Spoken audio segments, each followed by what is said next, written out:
Yung isang resource person na siya raw ay pinipilit o hinihikayat na magsinungaling. O kaya medyo questionable. O yan ang background yan. Kaya sabi ni Presidente Duterte, hindi ako attend yan. Useless yan.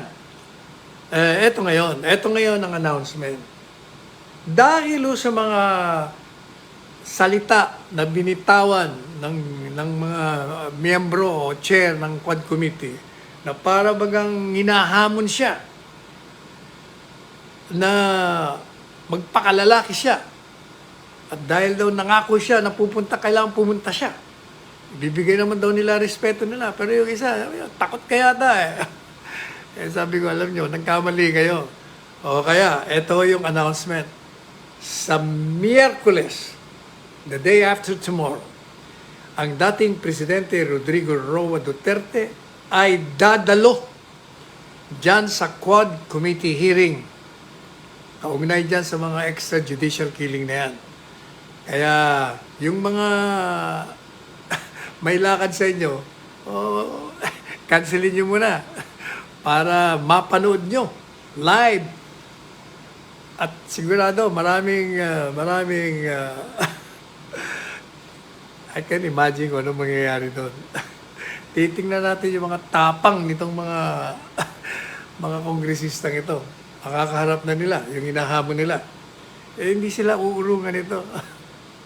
Alam niyo ba yan may kwento ko sa inyo basta a-attend siya at yung mga, kung wala rin lang kayong ginagawa, salubungin natin ang Presidente Duterte sa pagdalo niya dyan sa Batasang Pambansa Batasang Pambansa sa may Commonwealth.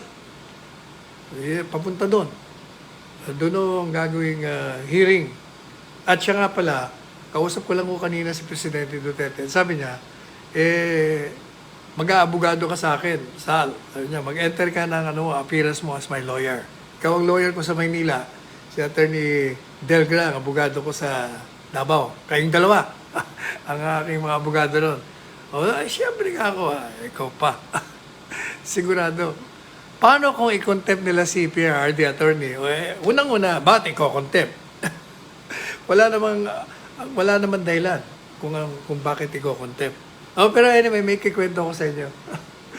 Alam niyo, nung prosecutor pa ito, nung fiscal pa siya, alam niyo ba na nagka-debate sila, nagka-argue sila doon sa presiding judge. Kasi pinagpipilitan ng judge noon sa Davao, yung maling batas, yung basa niya sa provision. Itong si Presidente Duterte, mataas ang nakuha nito. Kung hindi tayo nagkakamali, baka 100 yata o 99 ang nito ang grado sa criminal law sa bar exams. Kaya alam niya ang kanyang batas. Talagang sinasabi niya na, alam ko, mali ka. Pinagpipilitan ng judge. O madalit sabi, nagsisigawan na sila. At sabi ni Presidente Duterte, dahil ayaw tumigil itong judge, PI, sabi niya, ikaw, judge, doon tayo sa labas. Magbarilan na lang tayo. Kung pagpipilitan mo yung mali, barilan tayo doon sa labas. Yan. Edi, nakakuha siya ng katapat niya. Marami na hong hinamon ng barilan yan. Nakita niyo yung isang drug lord doon sa isang lugar. Pinuntahan niya. Pinaalis niya yung kanyang mga security. Yung presidente siya, Presidente siya. Pinuntahan niya, silang dalawa lang. Binaba niya yung baril niya.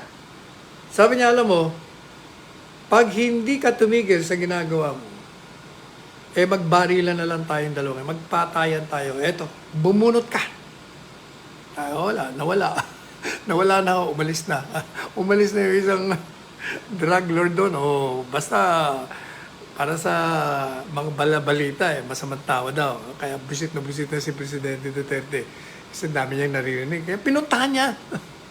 Marami yung pang isang secretary, cabinet member sa Davao. Mayor siya. Pinuntahan niya rin doon sa Paganda Hotel.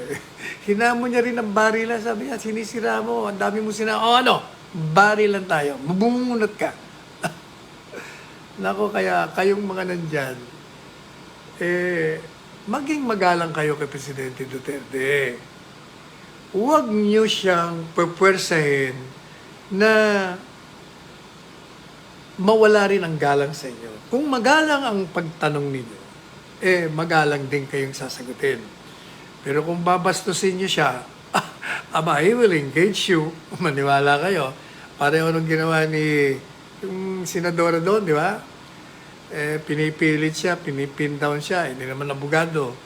O kaya nabuliwan niya kasi mali ho. Alam niyo, pag mali, mali. Huwag niyo nang pagpilitan.